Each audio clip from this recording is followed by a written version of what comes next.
Sweden used to be a model country, a place where rational and honest people enjoyed great schools and free healthcare, a place of freedom and equality. Now it's on its way to becoming another kind of model, a warning example of a suicidal immigration policy. Sweden, as you think of it, is soon but a memory. It's going to be another messy, inegalitarian surveillance state, perhaps even one of the worst.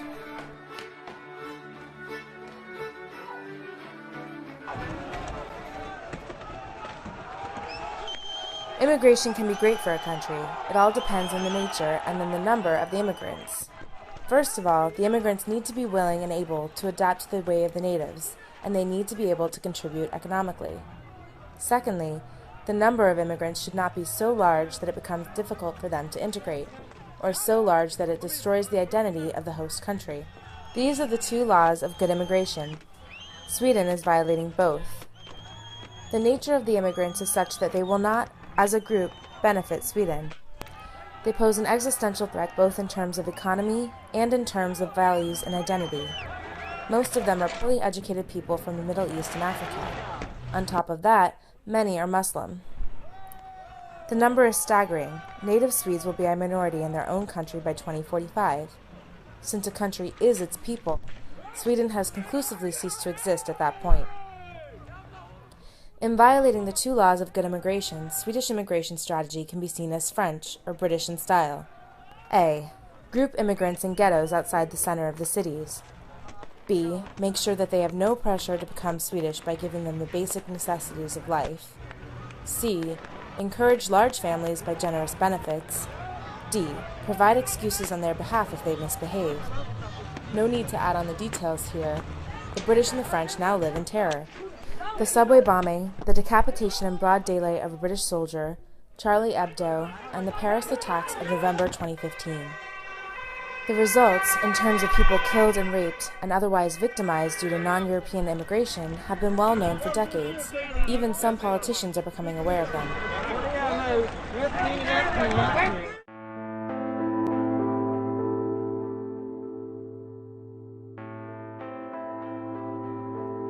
What will the future be like? Children are the future, and the future is, as said, one where natives born to native parents are becoming a minority by mid-century. Children are shaped into adults by peers, parents, and schools. If their parents are not Swedish, there is no guarantee that they will assume a Swedish identity and respect Swedish values. Immigrants to Sweden are often not excited about throwing out their old identity and becoming Swedes. In fact, Swedes themselves strongly discourage the immigrants from accepting a traditional Swedish identity. Indeed, they even deny that there is such a thing as Swedish identity, or insofar as they think it exists, they ridicule it, because we are just people and all the same. Sweden is admired for its good schools, but it is rarely known that Swedish secondary education is private, to an extent of twice the global average. And objectively, Swedish schools are a failure. The annual PISA test ranks Sweden at the bottom of OECD nations. So while academics in the US are still holding up Sweden as a utopia, American students are actually scoring better than Swedish students. Part of this tendency of failing schools is the goodness complex.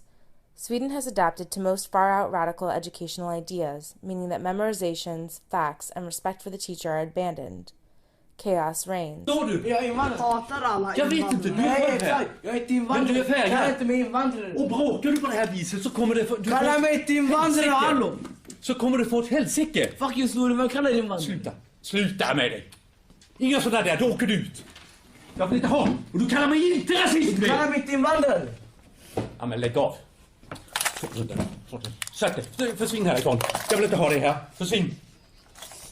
Försvinn. Chaos mostly hurts the most vulnerable students in need of structure. Some of these are immigrant children. Another part of the explanation is immigration. As ill-prepared foreign students are struggling, they are slowing down the education for the native students. Also, immigration with low aptitude simply bring their low aptitude with them from where they came. Syrians will score lower than Iranians and higher than Nigerians whether they are in their own home countries or in Sweden.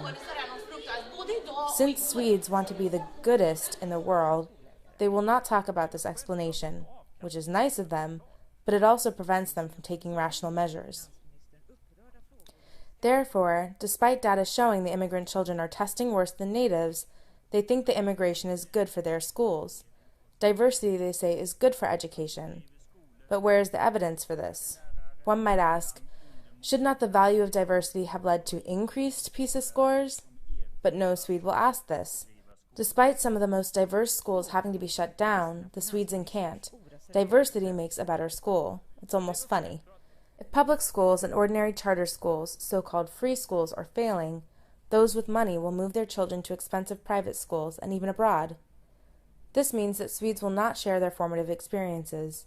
This inequality will exacerbate other inequalities and undermine any notion of we, the Swedes. The universities will also be negatively affected. In order to give low-performing foreign groups a chance, the standards for college will have to drop. We have to institute an affirmative action program discriminating against the native population. The tax money parents have paid for the universities will not be spent on their children, even when they have more aptitude, but on immigrants. This will lower Sweden's intellectual capital and create resentment and discord. Are things really going to be this bad? Yes, and it is already pretty bad. Schools are on fire, hundreds every year, costing billions.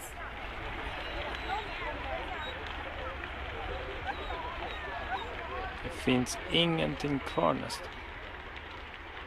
Violence. There will be school shootings, lots of shootings in general. Since the model for immigration is what could be called French, we will see riots and cars burning. There have already been several. Then you will have some terrorist attacks by angry young Muslim men.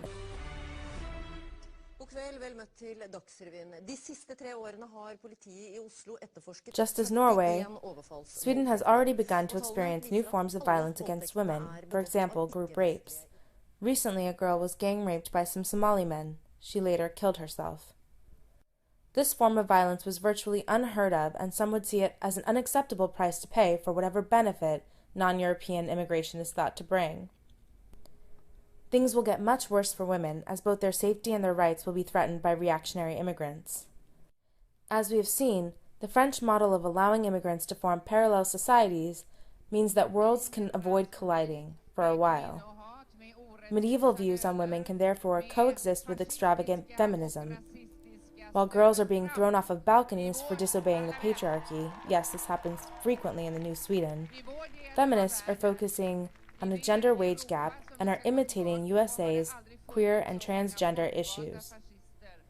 Swedish feminists have continued to be super radical, while also embracing the project of importing ultra-patriarchal and macho ideals from the worst places on earth for women.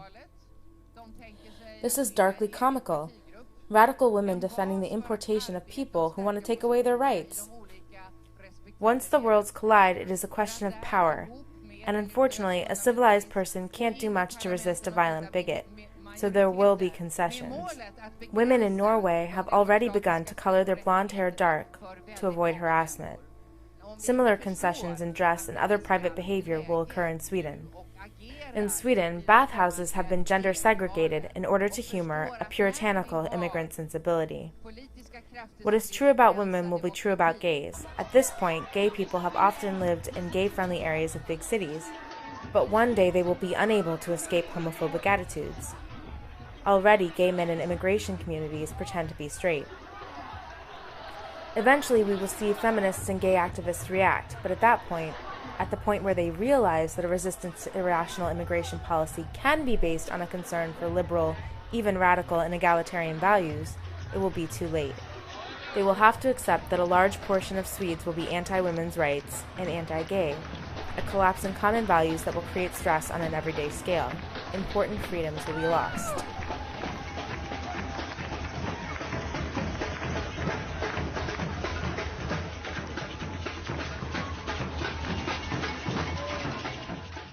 An indication of intolerant times to come are the Swedish Jews. Half of all the Jews of Malmö, Sweden's most diverse city, a canary in the multicultural mine, have fled the city.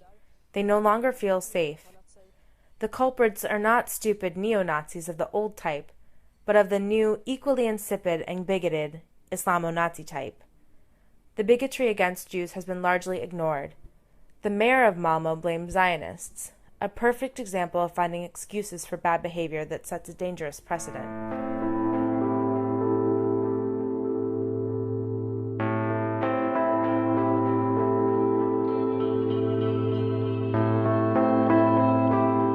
The result of the failure of ignoring the two laws of good immigration, the right immigrants and the right number of them, is predictable, particularly in combination with the establishment's refusal to take responsibility or accept any criticism.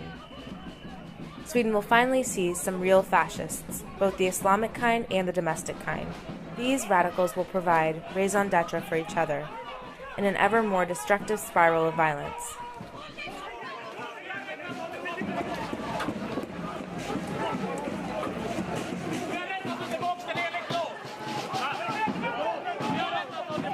Domestic terrorists will appear, a Swedish Breivik in the making. And so security will be tightened, cameras in schools and trains everywhere. As this is a practical matter, Swedes will excel. The police will have increased number and powers. The wealthy will buy security from private firms. There will then be a gun debate similar to the one in the US. Freedoms will have to be taken away from a people where too many are not to be trusted. A people without virtue cannot have rights.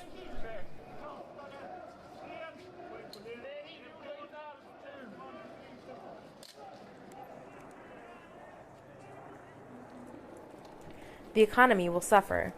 Sweden is doing relatively well at this time, at the end of 2015, but it will soon take a serious downturn. Mark my words. The Swedes have no idea just how much of the ability of Sweden to be outstanding rested on its calm, monocultural, morally cohesive people. However, not all sectors of the economy will suffer. Those sectors of the economy involved in keeping a fragmenting society together, like private security, will thrive. Certain professions will see a boom.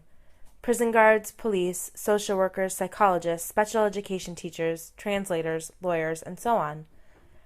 Money can also be made in real estate. The good, native, white areas will see increasing property values as people seek to hide from the consequences of a flawed immigration policy. If you want to introduce gated communities to Sweden, now is the time. Be the first. For a country priding itself on the allemansrätt, every man's right to walk through larger properties. Once this happens, the spirit of this country is dead. Sorry, Sweden, your soul just died. Many Swedes will simply leave, speeding up the process. The greatest losers are ordinary middle-class or working-class Swedes, and the old, who tomorrow will wake up in a foreign land. A place where they are afraid to send their kids to kindergarten and school, and where hospitals are crowded with needy and sometimes violent people who may not even speak Swedish. A place where only those with money can escape the worst effects of national deconstruction. A place where there is a constant, vexing litany of crimes on the news, and an endless, rebarbative, and divisive discourse about racism and inequality, and similar epiphenomena of a failed immigration policy.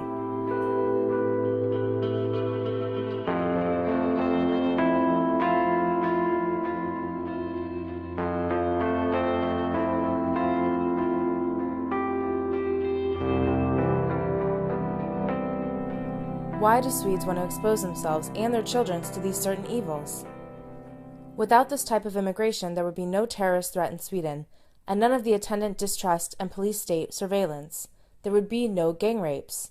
There would be no burning schools, no riots, no hand grenades exploding in the streets. There would be no deep and widespread inequality and alienation.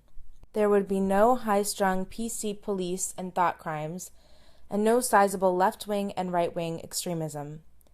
There would be no endless, repetitive, obfuscatory, and boring public and private discourse on how to deal with immigration-related worries. So why? Why do Swedes voluntarily and unnecessarily invite into their country all the troubles that they have so far escaped? Why exchange peace and prosperity for fear and inequality? There are 5 main reasons. First, there has been peace and prosperity for as long as Swedes can remember. This means that they take order for granted. They think peace and cohesion is normal. They don't understand that their trustful and open society is rare, and that it is dependent on a population that share values and goals to a large enough extent that they can collaborate peacefully. Swedes, taking order for granted, insouciantly seek to remove the common grounds that make their free, equal, and orderly society function. They have abandoned religion and nationalism, and are now mostly held together by the fact that most Swedes are decent, rational, nice, and good rule followers. They don't understand that countries like Libya, Iraq, and Syria fail to function as anything but authoritarian states because they are ethnically and religiously diverse and lack a proper cohesive patriotism. Swedes are voluntarily creating a similar fragile and hard-to-govern society, having no idea about the immense value of their hard-won moral and national homogeneity. This is ignorance. Second, they are rationalistic in their worldview. Nations, religions, and races are all just silly old irrational notions. This is fine. There's even truth in it, but Swedes at the same time believe that everyone is the same as they are. Everyone is equal. Everyone simply wants to get a good job. The Swedes, in effect, think that they are the measure of all man. If someone is begging, or a criminal, or a radical, or violent, then this, the Swedes think, is a form of illness that they can't be held responsible for. They really aren't like that. They're just like us. They just need a hug. It's a form of naivete. They believe that just because their secular liberal democracy is the most rational, it will also be accepted by all in due time. As if barbarians did not overrun Rome and Spartans didn't defeat the Athenians, events the Swedes know literally nothing about. Third, the goodness complex. Having failed to defeat Hitler in the Second World War, now they want to be the best at fighting evil, and being good. Good in the most radical way possible. They take in more refugees per million inhabitants than any other country in the world. In their mind, they are a humanitarian superpower. This might seem laughable from a non-Swedish point of view, since it suggests that Sweden, a country of 9 million, can heal the world by letting in some troubled peoples, when there are billions upon billions of troubled people in the world. Clearly, Sweden can do its modest share of good by being a functioning country, a model that other people can learn from to improve themselves. And Sweden can help by having an educated population traveling out in the world to help, like many Swedish missionaries do, and by having great inventors and research institutions and businesses that greatly benefit mankind. Indeed, Sweden can clearly help many times more people by helping these people where they are, rather than helping a few by bringing them to Sweden. But none of this matters. This is not about reason. It's about being a humanitarian superhero. It's naivete. It is also hubris, a goodness complex squared with a superiority complex. All other countries have experienced social problems with immigrants, but Swedes think that they are so morally superior that these problems cannot touch them. Which brings us to, fourth, Swedes are post-Christian, both in the sense of being overtly anti-religious, but at the same time profoundly in the grip of a Christian ethics. Like good Christians, they are diffident about acting in self-interest. Sacrificing yourself to serve others is the highest moral good. Everyone is equal in the eyes of God becomes in the secular expression a complete internationalism and the denial of any national borders. The sacrifice of Christ becomes the idea that even if Swedes are harmed in the process, we must help the weak. The original sin becomes the idea that having a rich country means that they have sinned somewhere, a guilt complex that can be cleansed by taking on all the troubles of the world. Christianity and post-Christianity in Sweden, in spite of what they think, is one of the best things about Sweden, but it is a liability when applied to immigration policy. Christians in Sweden are some of the most pro-immigration because they want to help. Their motive is so pure and their view of the immigrants so idealized that all dangerous consequences are denied any weight.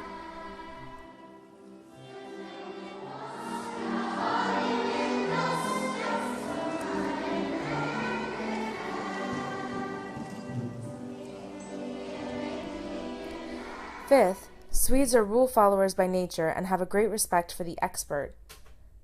They have a great fear of not being a team player or of being regarded as outside or other, meaning that few dare to question the sagacity of the establishment's extreme and radical project of replacing the native population with a non-European one, that is, the project of annihilating Sweden.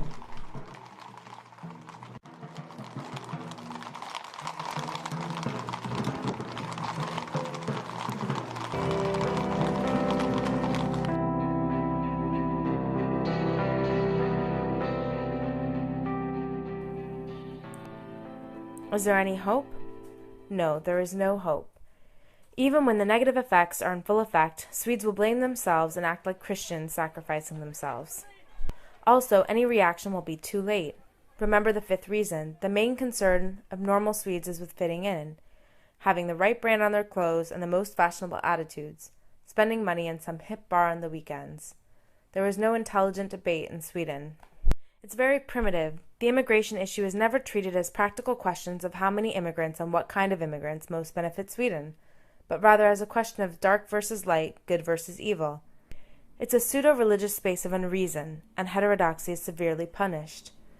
People lose their jobs and are hung out in the media if they dare to question the moral superpower fantasy. There are also other psychological mechanisms at play. The immigration question animates a rather boring and gray every day, and it is a morally sanctioned release for anger. They get so angry, and their anger is sanctified. It is holy anger. Even if they tried to have a more rational discussion, it would fail.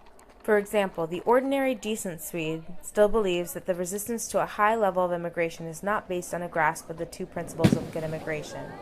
They think it must have to do with loving Adolf Hitler, I kid you not.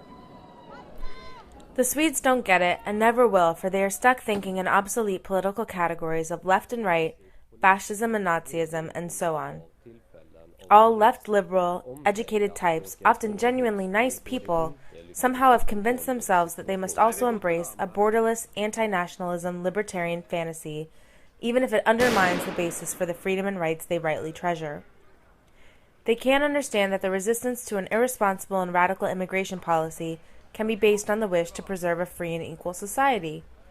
They can't grasp that the dangerous radicals are not a few sad skinheads who live with their moms, but rather the establishment who want to dismantle the popular basis for a decent society by replacing the native population. Yes, it is darkly comical to see lefties embrace neoliberal ideas that destroy the future of the native working class and threatens important progress made for women. As I said, this is not at all a left versus right issue. The left and right have colluded in this national suicide. Let me explain. First, there is no conservative party in Sweden. The parties calling themselves right-wing are really radicals wanting to destroy tradition and communal values in the name of free markets. They are neoliberals, individualists, and anti-nationalists. The egalitarian welfare state symbolic of Sweden is their target. They want change, not preservation of values. During the time the right, Moderaterna, governed, immigration exploded. Globalization means that capital can now find new markets and cheaper labor, while the unions and the middle class in their home countries wither. In fact, the leader of Moderaterna explicitly stated that he would use immigration as a tool to crush the unions and the welfare state. The idea is that the welfare state is dependent on high taxation. High taxation is dependent on the willingness of people to contribute, which is dependent on a trust and solidarity between people and generations of people. The contract was that we all put in when we work, and then we take out when we are retired or when needy. If Swedes see each other as in some sense brothers and sisters with a common history or story, they may be willing to contribute. Now the contract is broken. Swedes are using the capital on immigrants rather than their own old and their own children. There is no basis for feeling obliged to support such a system. People will not want to contribute. They realize it's everyone for themselves, and so neoliberalism has triumphed. In fact, it has made its own model of society as self-seeking atomic individuals come true. And the left? The left has aided this project by conceiving of the just society as primarily one where the individual's freedom is guaranteed by having the state underwriting the means to independence. The state provides the fuck you money for each citizen. This way they are free to pursue any lifestyle they want without any reliance on actual people around them. Ironically, the positive rights even enables and encourages a mock rebellious attitude to the state. The state says, here's some money, now you don't have to rely on each other, but be free individuals. So the left is, again this is actually hilarious, working tirelessly to realize the new right's neoliberal vision of man and society.